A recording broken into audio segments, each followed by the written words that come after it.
Welcome to Pod Studio, level up your fluency from trending topics. Today we are going to talk about Gemini and Vimal, an honest review. Welcome to the deep dive.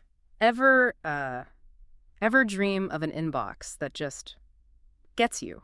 Perfectly organized, knows what you need before you do. Right, like an AI assistant that truly understands that whole mountain of personal emails you've got stored away. Exactly. Cutting through the noise, finding that one crucial thing. Okay, let's unpack this. Today, we're diving into Google Gemini, specifically its new AI features right inside Gmail. We've got this really interesting article from Tom's Guide. A user put Gemini through its paces, really tested it out. And they found something pretty big, right? A surprising discovery about how it actually works in the real world. Yeah, exactly. So our mission today, explore what works, what really doesn't, and what this means for your everyday digital life. What should you expect from these AI tools? Because let's face it, for a lot of us, managing email feels like, well, it feels like a full-time job sometimes. It's just relentless. Oh, absolutely. Keeping up is overwhelming. So this idea, AI in your inbox, it sounds like a dream, doesn't it? Totally. And the Tom's Guide user, they were really hopeful. They weren't just looking for basic help. They wanted something much, much further, as they put it. Something truly transformative. Yeah. Like a proper smart assistant for their digital stuff. And what's fascinating there is that taps into this wider excitement we're seeing around AI for just personal productivity. Yeah. We're all getting used to things like, say, ChatGPT helping write stuff, right? And that sets the bar pretty high for what we expect from an AI like Gemini, especially when it's built right in. Good point. I mean, think about it. You listening right now, you probably deal with email overload too. Maybe hundreds, maybe thousands. Yeah. Or in this user's case, hundreds of thousands. Exactly. So the promise of an AI navigating that kind of volume, it's incredibly appealing. Sounds almost magical. It does. But is it just about the number of emails, or is there more to it? Like, what kind of smarts are we really expecting when it deals with our own personal stuff? That's really the core question, isn't it? That vision, the AI understanding your personal history, that's the exciting part. But here's the key thing we're looking at today. There is a huge difference between an AI making new text, like writing an email draft, Right. and accurately finding specific contextual facts buried in your own massive, unique history. That second part is way, way harder. So while the overall feeling in the article was that Gemini maybe isn't all it's cracked up to be for everything. Right. There were some definite positives. Yeah, the user did find some things that were genuinely impressive, really useful. So let's talk about those bright spots first. Where does Gemini actually shine in Gmail? Because it's not all bad news. Okay, first up, composing emails. The user said Gemini worked amazingly well here. Did an exemplary job drafting things. How does that work exactly? Well, you can open a sidebar, give it a prompt like write a polite rejection email, or you can even give it your own rough draft and ask it to polish it. Okay. So adding detail, getting the tone right. Exactly. In seconds. Imagine trying to write something sensitive or, a detailed report. Gemini takes your notes and makes them sound professional. That is a huge time saver. Yeah. And probably a confidence booster, too, if you struggle with that kind of writing. And that ability, generating or refining text quickly, that's a solid foundation for any AI assistant, really. Yeah. It takes a task that can be slow or tricky and just speeds it right up. Yeah. Lets you focus on the main point while the AI handles the phrasing. Totally. And the second big win, summarizing email threads. That's a classic email pain point. Right. So the article mentions this, summarize this email button, little Gemini star icon right at the top. It's convenient. And apparently in all their tests, the summaries were accurate and helpful. They even pulled out action steps. That's useful, so you don't have to reread the whole chain. Exactly. The user said they didn't have to read back on a thread as much, just use Gemini to get caught up quickly. So instead of digging through tons of replies for the latest update, you get the key points instantly. Like having a little assistant summarizing for you. Pretty much. Gives you back valuable time. And these things, summarizing, generating text, they represent pretty strong foundational AI capabilities. Yeah. Users are definitely getting used to this level of help. And, these positive experiences build trust. You see the potential, you get excited. Intense. But, and this is the big but, that trust gets really tested when you start expecting more. More nuance, more complex information finding, especially from your own huge personal archive. Okay, so composing and summarizing, thumbs up, mostly. Right. But the article hinted at something bigger, a bigger disappointment. What was the user really trying to do with Gemini? And where did it all go wrong? Okay, yeah, this is where it gets really interesting and kind of ironic, actually. So. The user had this grand vision. Yeah. They had, get this, about 650,000 emails in their Gmail. Wow, 650,000. Yep. They saw it as this digital archive, right? A treasure trove of personal info. Yeah. I mean, honestly, that number alone, I think most people would just want to delete it all, not ask an AI to analyze it. But they wanted Gemini to really explore it, go way beyond basic search, beyond what even Gmail's own search could do. They pictured this AI assistant truly understanding the depths of their digital past. Okay, so that's the great irony the article talks about. While composing and summarizing are great. Most search-related prompts are not even remotely helpful. That's the quote. Ouch. Yeah. Yeah. And if you connect that to the bigger picture, it really highlights that key difference we talked about. Generating versus retrieving. Exactly. Making new stuff like summaries or drafts is one thing, but accurately finding specific context-rich information from your own huge, messy, personal data set. That's a massively harder challenge for AI. It's like asking a creative writer to suddenly become a perfect librarian for your life's scribbled notes. Kind of, yeah. Finding tiny details based on vague ideas, knowing your shorthand, understanding the context. The user expected that sophisticated smart assistant, that personal archivist. But they hit major walls when they asked Gemini to do that deep data dive and really understand what they meant across that massive archive. It's about precision and context at scale, not just making sentences that sound right. Okay, let's get into the nitty-gritty then. What specifically went wrong?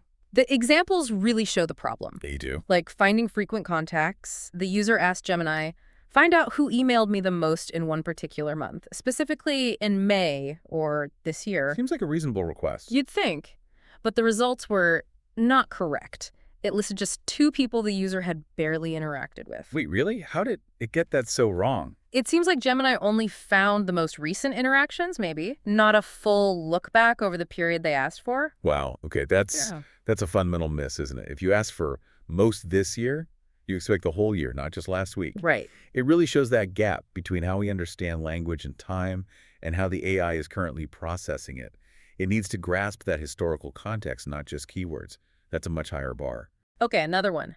Identifying discussion topics. The user prompted, which topics did I discuss and reply to the most in 2025? Okay, trying to find themes in their conversations. Yeah. But Gemini just listed a bunch of email newsletters. Newsletters. But they asked about topics they discussed and replied to. Exactly. The huge error was Gemini only looked at emails sent to the user. It completely missed the part about actual interaction, the replies. So it didn't understand discuss and reply in the way a person obviously would. It didn't get the active engagement part. Oh, it just saw incoming mail. And this really flags that crucial question, doesn't it? How does an AI interpret these nuanced phrases, like most interacted with or discussed? Yeah. The gap between our common sense understanding and Gemini's, let's say, literal interpretation of the data. Yeah.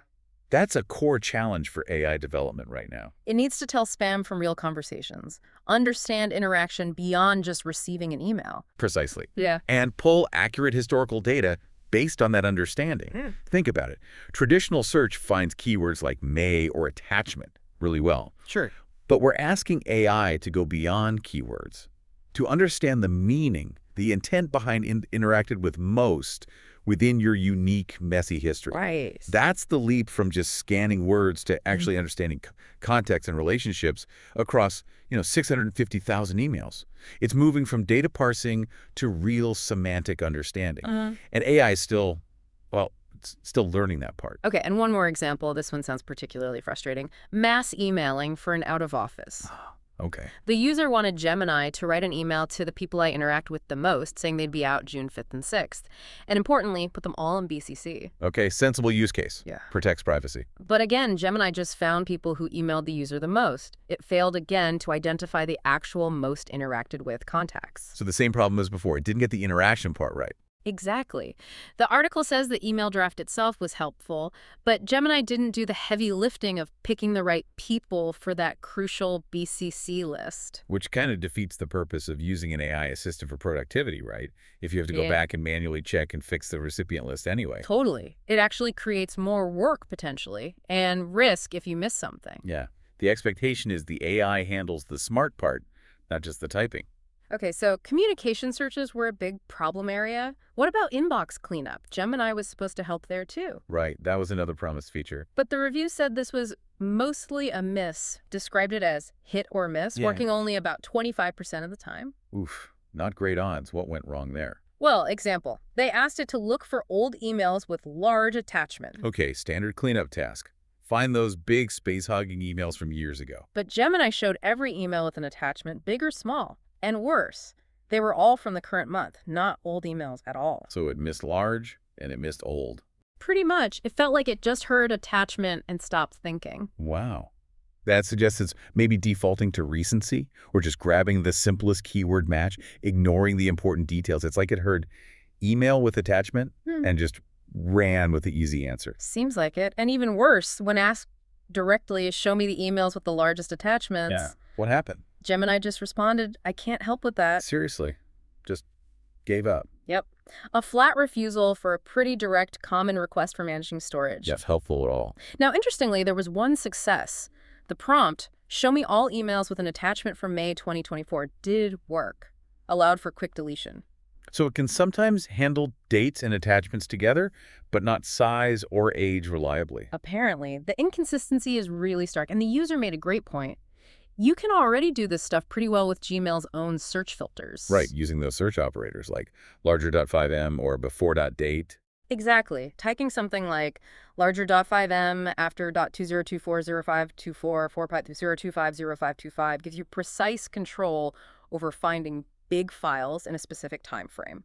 And that's worked for years. And that really illustrates an important point, doesn't it? Just sticking an AI layer on top doesn't automatically make things better than well-designed existing tools. That's right. Sometimes those traditional filters give you more precise control and, crucially, reliability compared to an AI trying to figure out your natural language request, especially if it's not fully trained for that specific kind of detailed query. Yeah. The inconsistency, the flat-out failures, it really screams early days, like it's still in a testing phase. They're likely still refining how the AI handles these more complex, granular tasks involving historical data and specific conditions. It's not just about understanding language. It's about executing reliably every time. So wrapping this up, what does this all mean for you, the listener? What should your takeaway be about these new AI tools popping up everywhere? The user's conclusion was pretty clear.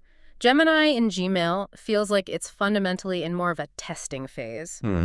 For these advanced tasks, the results are just too unpredictable or outright incorrect, which made it, for them at least, not really worth it if your goal is boosting productivity and having something you can rely on. Yeah, that dream of the super smart inbox assistant. It's not quite here yet. And this really follows a common pattern we see with new AI features, right? Google's probably gathering tons of feedback, collecting data, aiming to improve the AI over time. That's how these things often work. So for you listening, what does that mean practically? It means that the basic AI help in your inbox, like the composing, the summarizing, that stuff, is getting pretty good, pretty reliable. You can probably start using that effectively. Okay. But you shouldn't expect these current built-in AI tools to be that full-fledged smart assistant yet. Yeah. The one that perfectly gets your complex requests and flawlessly navigates your entire digital life history. Not yet, anyway. Not yet. The real challenge is that our personal data emails, files, it's incredibly messy, unstructured, full of nuances only we truly get. Right. Training an AI to grasp that level of personal context across potentially hundreds of thousands of items, that's a massive, massive challenge. We're really only just starting to figure that out. So critical thinking is key. Understand what AI can do well now and what it can't yet. Exactly. And the user deciding to be leery of diving in again until it becomes obvious that Gemini will work as expected. That really highlights how important reliability is. We need to trust these tools for them to be truly useful. And that trust only comes from consistent, accurate performance. So we've taken a deep dive into this fascinating, sometimes frustrating world of Gemini AI and Gmail. It definitely shows promise for those basic tasks, composing, summarizing, real time savers there. Absolutely. But it's clearly still maturing when it comes to that deeper, smarter email management many of us are hoping for. It's powerful, but maybe not quite the all-knowing personal archivist we imagine. At least not yet. And maybe that leads to a final thought for you, the listener. Think about your own digital archive. All those emails, documents, photos, maybe even your search history. Yeah. As AI keeps getting smarter, how much control, how much interpretation do you really want to hand over? letting an AI manage and understand your entire digital past? That's a big question. It is. What are those trade-offs? Mm. Between the amazing convenience it could offer and the precision, the personal understanding you might need for things that are really important or sensitive. Definitely something to think about. Thank you for joining us on this deep dive. Keep asking those questions, keep exploring, and keep learning.